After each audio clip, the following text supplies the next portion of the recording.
Thank you very much, Peter, and also to all of the distinguished panelists. Most of all, thanks to all of you for being here, and it's wonderful to see so many young people. For years, people have said, listen to the wisdom of the elders. These days, we listen to the wisdom of our youth, and I think it's fantastic that the pop movement and all the people involved here are so young. It makes us feel hopeful for the future. I want to pay my respects I'll be right. Oh. to the memory of our founder, Dr. Pachuri, whose friendship I valued enormously and whose contribution to the sustainability of life on Earth will one day be truly acknowledged by future generations. Whenever Pachi was criticized or even personally vilified for his climate advocacy or struck low by serious illness, he just kept going, kept fighting. In my view, his life was a profile in courage, and I'm very proud to be a patron of WSDF, and I congratulate Ash and his sister and all the team for putting this conference together under the most difficult circumstances. I know, Ash, that your father would be very proud of you and your sister. So why am I here? When I was first elected in 2002 as Premier of the state of South Australia, the driest state on the driest continent, we had close to zero renewable energy, under 0.5%. We relied on gas and the dirtiest coal for our electricity generation. This didn't make sense to me because whilst we didn't have any hydropower, South Australia had abundant sunshine and also a potentially strong wind resource. So I want today to give you some examples about what governments and businesses can do to lead on climate change. Rather than throwing millions, hundreds of millions of dollars of taxpayers' dollars into renewables, my government changed our planning regulations to make it much easier than elsewhere in Australia to invest in wind farms. And we introduced a solar feed-in tariff that kick-started a huge increase in the take-up of solar panels on the roofs of homes. Importantly, and I'll get back to this later, we set measurable targets in legislation. And even more importantly, we smashed those targets. Billions and billions of dollars of private sector money was invested in the rollout of renewables in South Australia, massively reducing emissions and boosting our economy at the same time. We also use the strength of government procurement and power purchase agreements to drive the pace of change. Let me give you just one example. I insisted that our new $2 billion desalination plant, capable of supplying 50% of the domestic water requirements of our capital city, Adelaide, that it must only be allowed to use electricity from renewable sources. That action alone underpinned the building of a very large wind farm. But our agenda wasn't just about renewables. We also led Australia in recycling through our zero waste strategy. We banned non-reusable plastic bags. We mandated rainwater tanks for every new home. And we planted 3 million trees in the city of Adelaide to cool our city. We doubled the amount of our container deposit scheme, which now pays 10 cents for every bottle or container returned for recycling. And that scheme not only massively reduced, eliminated litter on our streets and roadways, but created a resource recovery industry that now employs more than 5,000 people in the private sector. In the absence of national leadership, we also challenged the other Australian states to match us, or at least follow our lead. And that's now happening. I'm told that 4 out of the 6 Australian states have now formally committed to net zero emissions targets by 2050 or earlier. I urge delegates here at this forum, however, to be sceptical of any president, any prime minister, any governor or business leader who announces ambitious targets now for 2050 without including interim targets. Without the pathways towards those targets being established, to which today's leaders can be held accountable, their pronouncements are likely to be simply greenwash. Those making them are hoping for applause now, while others are left to do the heavy lifting after they've retired or gone. So why are stepped government targets so important? It's because they set a policy direction and a signal to the market. They provide a degree of policy certainty, which we know is critical for business investment. So, okay, we're at South Australia, my home state right now, in terms of renewables. I told you that when I started, we had zero renewable energy. Today, 52% of South Australia's electricity comes from renewables, and almost 1 in 3 households is solar powered. There's also been a 33% reduction in emissions. My successors in government have invested in the world's biggest battery to assist grid stability and also embrace the hydrogen economy. And the current government, a new government, has also, from the Conservative side, has also committed to a 50% emission reduction target by 2030 from 2005 levels, double the target of the Australian federal government. So the message here is, after years of political bickering, there is now in my state a bipartisan commitment to renewables and reducing emissions. The story gets better. The Australian Energy Market Regulator has just predicted that 90% of the state of South Australia's power consumption will come from renewables by 2025 and 100% by 2030. Unfortunately, though, this is not the case nationally in Australia. I think the world was shocked by the recent images of bushfires ravaging my home country, with brave and exhausted firefighters risking everything to save lives. More than 20 million acres, well exceeding the total area of Scotland, was burnt this summer. Far more, 10 times more, than the area burned in last year's terrible Amazon fires. Australians died, so did 1 billion animals. There has rightly, of course, been a strong international focus on the potential existential impact of global warming on small island states. But with its hot climate and record-breaking temperatures now being endured in our major cities, the world's biggest island, Australia, is also a canary in the mine of climate change. Now, I'm a very proud Australian, but I'm deeply ashamed of the role of the Australian government at last December's COP in Madrid.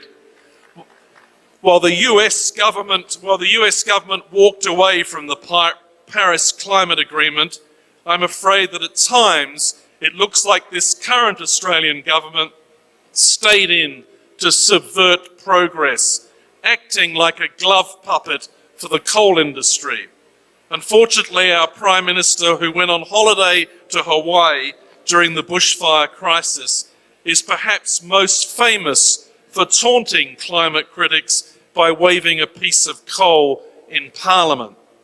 Australia is one of the richest, most advanced economies in the world, but as since 2013, its government has vandalised at home and abroad any attempt to make progress on climate action.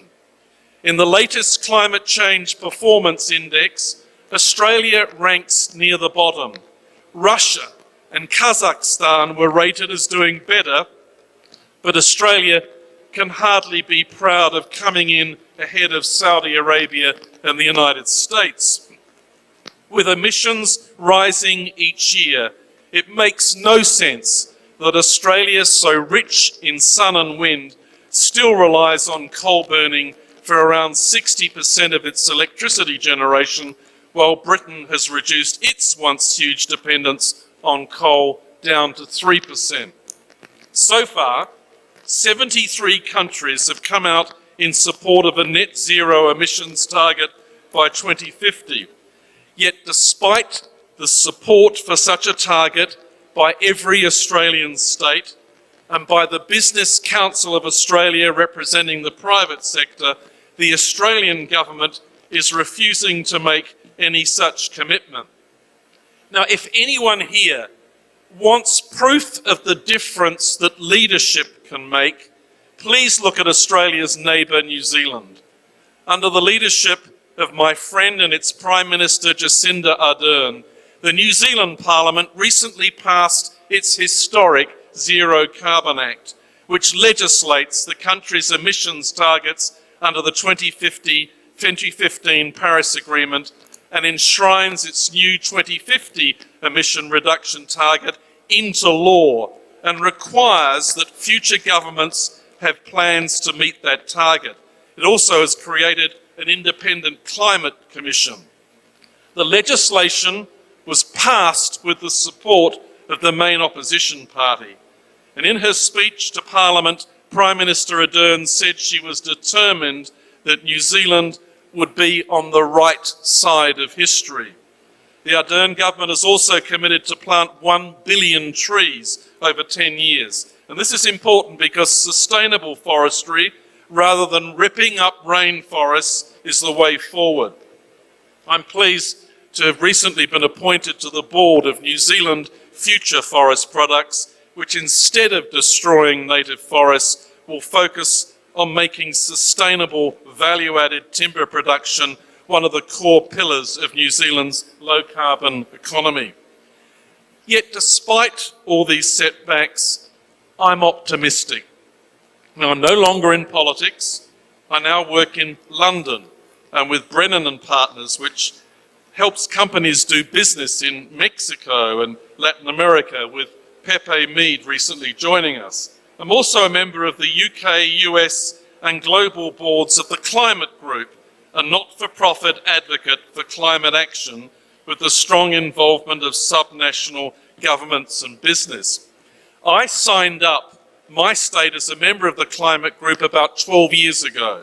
Through its States and Regions Alliance, the leaders of subnational governments met once a year to learn from each other, to swap ideas, and together work on targets and strategies. Now, I'm pleased that Terry Tamminen is here because he was part of that, and he was a prime mover in so many of the great initiatives in California that were world-leading and inspirational to other states. Today, the Climate Group has grown in numbers and influence, operating in 43 countries across 6 continents. 220 sub-national governments are now involved through our Under 2 coalition. I know you're trying to wind me up, but there's some things. I'm really pleased to inform this conference that 19 Mexican states are now members of our Under 2 coalition, and the state of Jalisco, a former chair of the Under 2 coalition, launched the Mexican Governance Alliance for Climate Change last year. Okay, in finishing, I'm just going to say one thing, because this is a message that I really want to say. Delegates, whether we are in government or business, or in any other activity, we can choose to be leaders or followers, champions of climate change like Jacinda Ardern, or cowards like the current Australian government. In every way, the challenge boils us down to 2 words: responsibility and leadership. The question that we must all have and ask ourselves is, do we take on the responsibility for the future that is clearly ours now, and do we have the courage to lead? Thank you very much.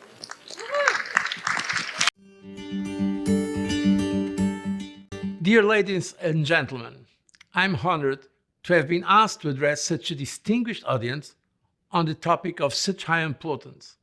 I'm very sorry not to be with you in person.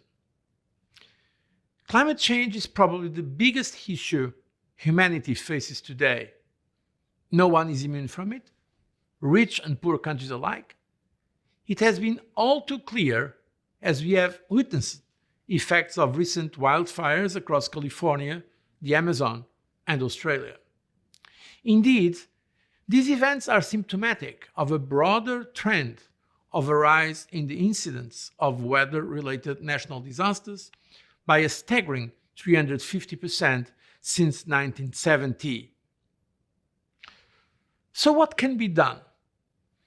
Speaking as a European, I'm proud to say that already since the 90s, the European Union has established itself as an international leader on climate action and climate protection, and has continuously been improving its leadership record. While I was leading the European Commission in 2007, we adopted a Green Paper on climate change, which was the Commission's first comprehensive policy initiative that aims to adapt the European strategies to the changes caused by climate change. And I'm proud that, based on this initiative, all European Union countries approved the most ambitious legislative program to combat climate change. And although internationally we did not succeed in Copenhagen in 2009, as unfortunately some of our most relevant partners were not ready for the level of ambition comparable to ours, lessons were learned.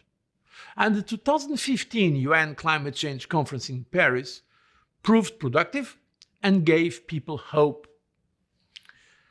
I commend Ursula von der Leyen, the European Commission's current president, and her team for their ambitious plan, the so-called European Green Deal, which outlines a roadmap with a comprehensive set of policies with the goal to reach net zero carbon emissions by 2050.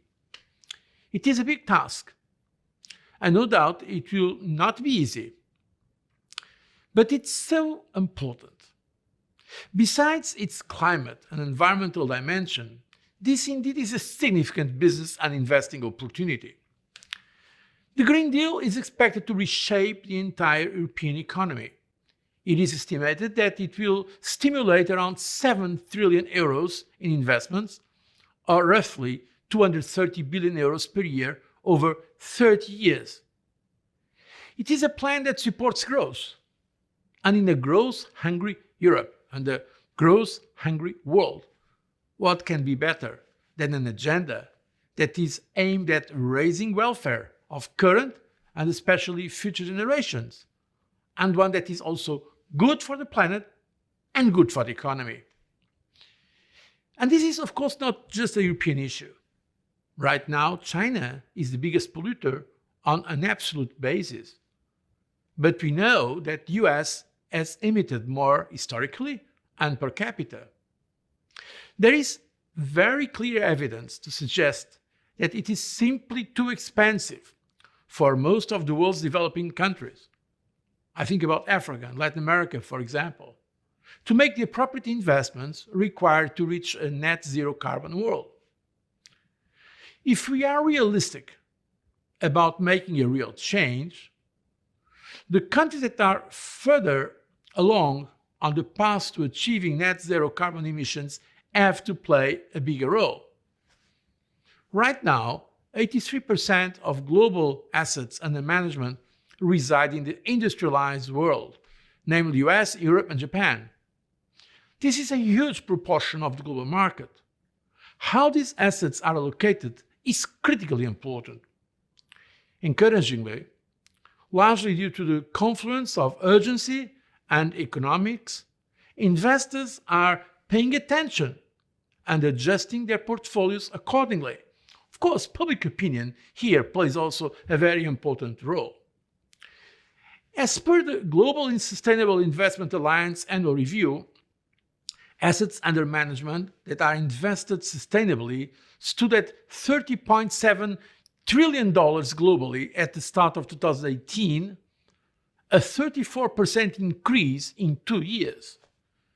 Between 2014 and 2019, flows into ESG products increased by nearly 2,500%. 500%. So a lot has to be done, but there is some progress. I want to highlight this point. I'm also energized by commitments made in the financial services sector. To name but a few, Goldman Sachs has announced a commitment to deploy $750 billion over the next 10 years across financing, investing, and advising companies on climate transition and inclusive growth. Bank of America pledged $300 billion to sustainable finance over the same time frame. And the world's largest money manager, BlackRock, declared to make climate change the core of its investing strategy. More and more players in this industry are also actively choosing not to participate in activities that are detrimental to the environment, including ending coal, financing, unless companies have a transition plan in line with the Paris Agreement. This is indeed very promising, because governments cannot do this alone. It is unquestionably a team effort, and the good thing is that investors and the public demand action on climate change, and so the world has to adjust. Governments can help in a major way. We need policies that incentivize innovation, including putting a price on carbon, whether it is through carbon tax, cap and trade programs, or a combination of the two, and government funding of basic research and development for low carbon energy sources or other technological solutions. The impact on consumer disposable income could be severe if we do not achieve a profitable framework for technological innovation. Capital markets, corporates, and policymakers each have an equally important role to play in creating the right ecosystem for clean tech investment. With an estimated 50% of greenhouse gases not abatable using current technologies for less than $100 per ton of CO2 emissions, innovation is necessary. It's critically important. Government incentives have been key to facilitating transformational cost breakthroughs in clean technologies, such as solar and wind power generation, through large-scale investments over the past decade. However, we have seen a lost decade in other low-carbon technologies, such as carbon sequestration, where less than 1% of total investment in renewable power technologies is dedicated to carbon capture, utilization, and storage. Energy storage and carbon storage are key scalable technologies that could transform the decarbonization cost curve and enable a net zero carbon future. Let me reiterate. Carbon pricing is an essential driver towards net zero carbon emissions. As Europe embarks on the path to become the world's first climate neutral continent by 2050, it will be vital to have the right regulatory framework in place in order to incentivize clean tech innovation and investment while containing costs to consumers. An expansion of carbon emissions pricing, as envisaged in the European Green Deal, could provide a dynamic incentive to find the most financially efficient solution to contain climate change and involve all parts of the economy in the quest. But in order for any pricing mechanism to be truly effective, it must reflect a global approach. To end, while as of today we are far from having a global consensus and we should continue to work for it, we should also keep our efforts to do all we can to get there. Not even simply because it is the right thing to do, but also because it is a great investment opportunity. It's good for the planet, it's good for the climate, it's good for the environment, but it can also be good for the economy, and we need to put all these positive forces together. In the meantime, it is inspiring to see some important players leading by example, such as the case with Europe. Many countries right now are watching Europe to see what they can learn and potentially emulate. And as I said in my remarks, governments, but also capital markets, corporates and individuals, and society at large, we all have a role to play. I thank you for listening and for all your efforts around addressing this complex problem. Thank you. Buenas tardes a todos. Good afternoon, Es un everyone. gran placer estar It is hoy a great aquí pleasure to con be here ustedes. with you today. Muchísimas gracias a Thank los, you very much representantes to the de la representatives ciudad de Durango of the city of Durango y and the beautiful del país and hermoso the country, y orgulloso beautiful and proud México Mexico. por su Thank you for your hospitalidad hospitality and y su leadership. liderazgo.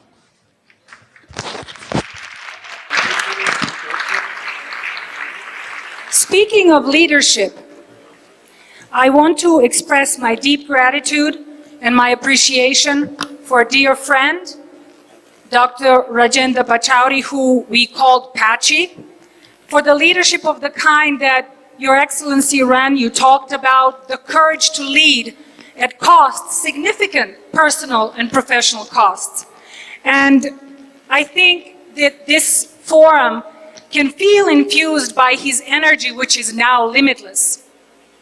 So I also want to thank and express my gratitude to Dr. Ash Pachauri and Dr. Shonali Pachauri for carrying that legacy forward and to having courage and the strength, the stamina of psyche and soul to lead. And I'm really impressed by the kind of love and leadership that you're exhibiting in the world. Thank you so much. So Dr. Pachauri was a fellow of the World Academy of Art and Science, and he was serving on the board of the Academy and was an invaluable member that made tremendous contribution to our organization, not just to IPCC and continuous other series of organizations and initiatives. And the question of the courage to lead and what kind of leadership we need now is the question that preoccupies this organization, especially in this very moment when we feel the pressure as humanity, we feel squeezed together to think together, to problem solve together, to be compassionate together, to figure out what is the next stage of human development. Can there be the next stage? What it is going to be like? And as one of my colleagues, Nilima Bhatt, said, what is the story, the new story that needs to be told, disseminated, and serve as the new cultural source code that we get, the new currency, cultural currency that we exchange in trust, in compassion, and with the vision for the future. So with this kind of preoccupation, we have created an initiative with the United Nations in Geneva that is focused on global leadership, not as a program to nurture more leaders, which we know we need, right, to unleash individual potential, but rather to think about leadership as collective process for solution generation. It's a social process that we need to derive. We have had many devastating events through our history, but also many accomplishments. And we have not been sure if we have distilled the right kind of process, the right kind of principles for leadership to take us to the next evolutionary stage, to know how to apply them, to know how to rapidly accelerate social change. So if you had a chance to look back at the first slide, I want to quickly just honor my organization that I'm representing today and give you a little bit of a background, what it meant to lead, and give you a historical example of leadership. World Academy of Art and Sciences is the only World Academy. We have National Academies of Arts and Sciences. And it was founded 60 years ago, we celebrate this year 60 years, by masterminds such as Einstein, Bertrand Russell, Oppenheimer, a very disillusioned scientist whose fruits of labor were appropriated for destruction of humanity, but a deeply enheartened human being who said, no more. We scientists in our knowledge are being co-opted for terrible, terrible ends. And we need to call for the social responsibility of science. And that's how the organization was started with the courage to call for social responsibility of science, as well as to realize that the Cold War era was polarizing human psyche, politics, as well as the planet and people, destroying us, and say we will have no more of this.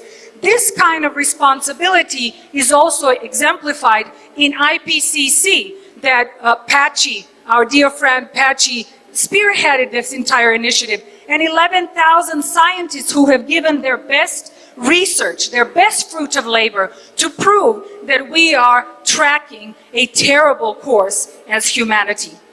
So this is some information about the Academy, and it is such a privilege to have an incredible fellowship with some of the brightest minds on the planet and some of the most impassioned practitioners and activists on the planet.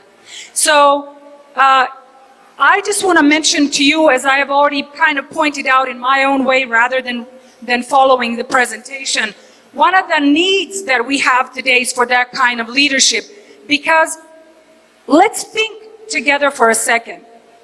Who is in charge of climate change? Nobody, as such. Is anybody in charge of the technological developments and the way they're going to take course? No, because there is no leadership, there is no agreement of the ethical leadership that we need to guide these processes. So in the era of unprecedented speed, of this unbearable ecological and ethical challenges that we're facing, we have a tremendous urgency, because none of these challenges can be tackled by one organization, by one nation, by even one international organization. It's impossible. It is the place where all institutions, all organizations, all knowledge, and all the people have to come together, so that we have a process of synthesizing knowledge and synergizing, coming together, harmonizing for action. And that process includes all of us and all these amazing, beautiful faces that I see here and recognize in this youth from before. So this kind of leadership requires a sense of empowerment to come forward together. The knowledge is there, the examples are there.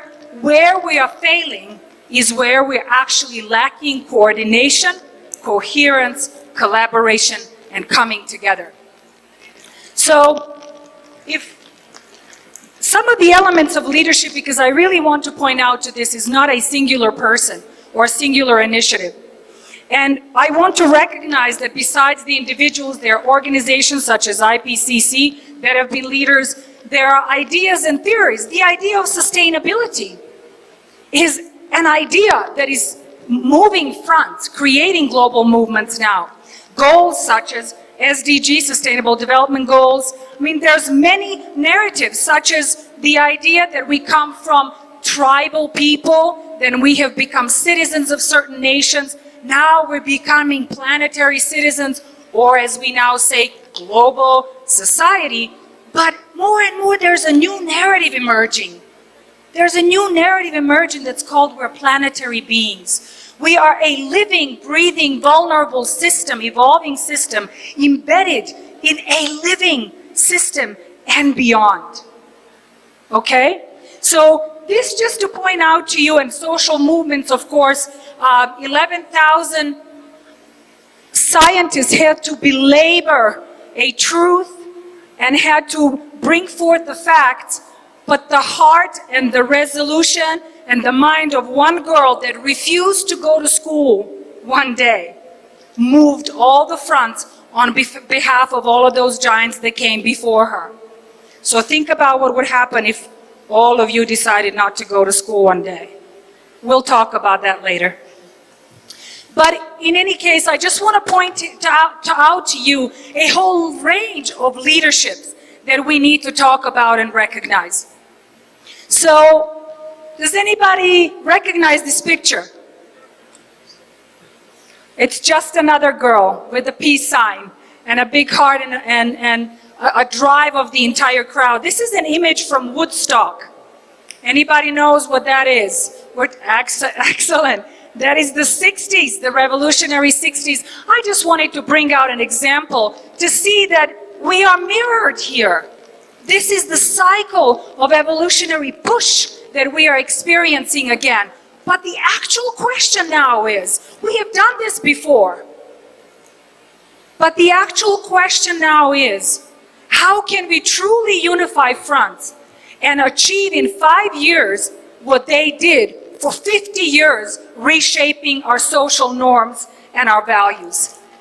But we can't, because we have the means of connectivity, because the leadership of today and the youth of today has the capacity to connect and convene in ways that have also been unprecedented. So I just want to show you a couple of images that are really deeply moving. What happens in a rainbow of humanity when they come together? So as I said, leadership is a transformative process, social process, and that the leadership as this wider notion can accomplish more than any single one. And then the next image I wanted to show to you is at another threshold, another amazing historical threshold that we should not forget, which is the fall of the Berlin Wall.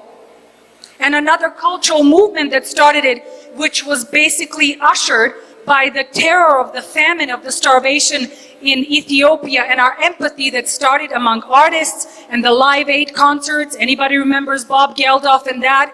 That's what preceded this when the Berlin Wall fell and the entire restructuring of the world began. So if these are the highlights in history, how can we now connect these dots? What have we learned in the process? What is the trajectory? What are the principles? Can we consciously, intentionally, compassionately, coordinatedly apply them to truly generate social transformation? And this, I hope you recognize yourself here, is the current moment, the beauty of the current moment. Nothing more to be said here. So I just want to point out to you a design, because the global leadership and the idea of leadership should actually lead to something. And I would say it should lead to new social architecture.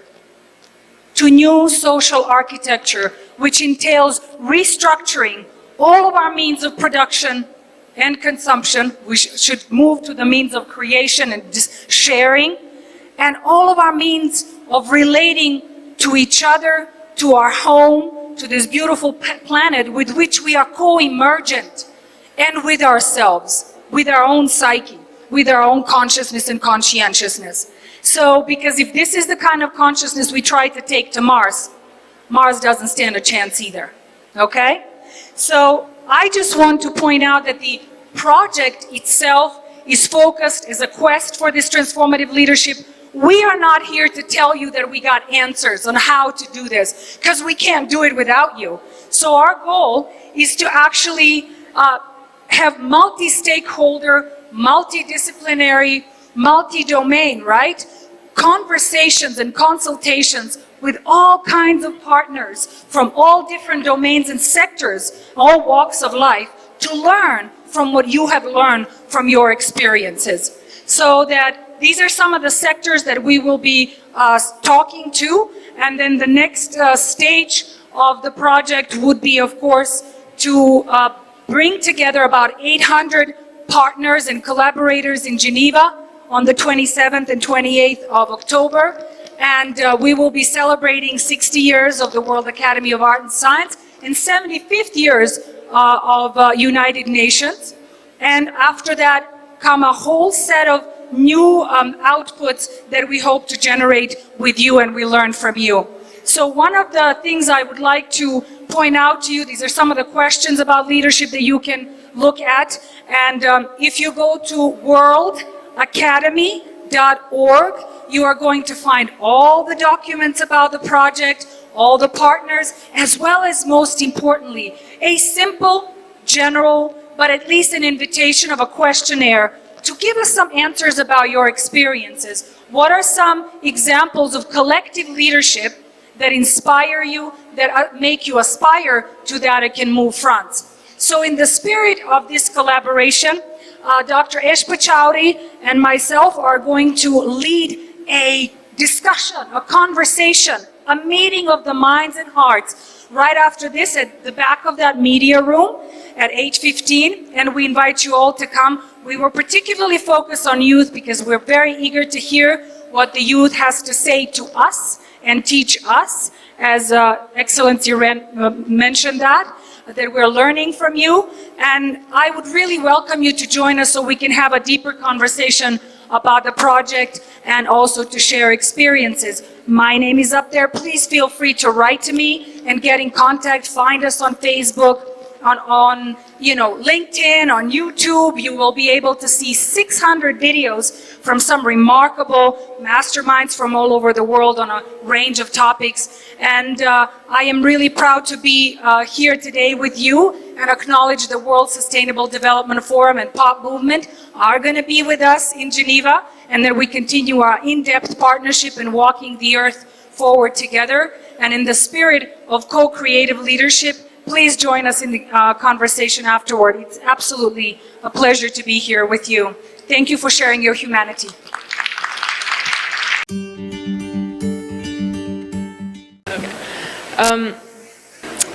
Well, of course, I get very inspired as a young person by adults who have had years of experience studying climate change and everything leading to that, and I'm very inspired by them. But there's something that just sparks change to see somebody just like me, somebody who is young, somebody who is maybe African American, somebody who is from the US, who loves to travel, who likes to scuba dive, who is just like a normal student, a normal high school student like me, making change in this world. And that is what really inspires me. And to see that they are actually getting results is just enables me to be able to come here and to speak in front of all of you and to be on panels just like this in front of speaking with some amazing speakers who have done some really amazing things.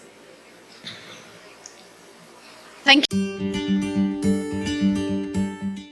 Well, actually, I would like to reframe the problem a minute. I think that true leadership is the boss who helps his employees perform even better than they think they can, so that you inspire people not by being big or being great, but by caring about them and helping them do their best. So in that regard, climate change and the lack of global thinking among leaders are both existential threats to humanity. But that's not a general term, that's each and every one of us in this room. We must find a way to change the language from giant economic problems to things that people see in their lives every day. We must consider the values that we hold dear. And I'm not talking about fuzzy things, I'm talking about a good way of life for us and for our children. If we can reframe the phrase, all of the discussion into terms that individual people can relate to, I think we may be able to get rid of some of this social media garbage too. Hola. Hello. What inspires me to do leadership, as my partner mentioned here, is people. We are all people, and I realize that we can all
This panel is about visionary leadership in industrialized countries. And leadership can be defined in many ways. It's not just people sitting in their ivory towers. It's not just heads of state and policymakers. All of us have the potentiality for leadership. And tackling climate change is a complex process and involves empowering everybody. It's a social movement, as you said. So how do we bring people together collectively to form a new level of human consciousness that operates for the good of humanity? What we have done is we've put together this project. If you can scroll down, please, you can see we have planet Earth. There we are. There's Earth. And you can play around with this on the website. And when you go up to select options, can you just scroll down a little bit, please? You select options on the left-hand side. You can see there are all these types of issues that we're facing on the planet. Clean oceans, climate justice, ending ethnic cleansing, ending modern slavery, whatever it is. And if you go up to the right-hand side, you can click on Share Your Story. And basically enables people to load where they're taking action in the world and pop their story onto the planet. And then that way build and form a community of like-minded people around the world that they can connect with, because not everyone has the opportunity to travel the world and find their tribe and do this work. So how do we bring people together collectively to help solve these issues? And one of the most powerful things over history to form education, build leadership, bring people together is storytelling. So how do we do that in powerful ways that is inclusive? And it's not defined by socioeconomic status or education or any of these things that we face around inequalities. It makes it available to everybody. So I just wanted to show you that because that's part of how we are working to solve this issue of connectivity. And thank you to our partners, Jade Technologies, for bringing that together. And we have a lot of partnerships with Pop Movement now and the WSDF, with Pink Lion AI and Dream Tank, which are a group that brings technology education to little kids. So in moving along at this idea of leadership, you mentioned, I'm going to include Mike in the panel too here because he also didn't get to finish his keynote and he has also some important points to share. We're talking about what are the good role models of leadership that we're experiencing now in tackling climate change. Because one issue that I know Mike raised in his tenure as Premier, he was inundated with a lot of subversive tactics from media. And that's something that we haven't really discussed here so far in this conference, is media politicizing climate change. And then leaders not stepping up to these narratives in order to bring people together. The one little pin that was on the globe, which we just finished developing, was me at Davos to talk about climate change. You were about to speak about Prince Charles and his announcement at Davos with respect to visionary leadership around business. Do you want to say a quick few words about that? Sure, yeah. I really thank you, Peter. I really strongly commend people to look at the speech that the Prince Charles gave at Davos to the World Economic Forum in January. It's an extraordinary speech about setting up sustainable markets. He basically took on the world finance industries and big business and has called for an unprecedented alliance to mobilize trillions of dollars for climate action and also for more sustainability. And it's interesting that what's happened now is we're starting to see billions and billions being invested by business in sustainability, which wasn't happening until about 3 or 4 years ago. Why? Because it's bankable. Why? Because they can make money out of it. That's a good thing. But I really commend you to look at Prince Charles's 10-point plan for sustainable markets. He really challenged world business, and I really think that it's worth looking at.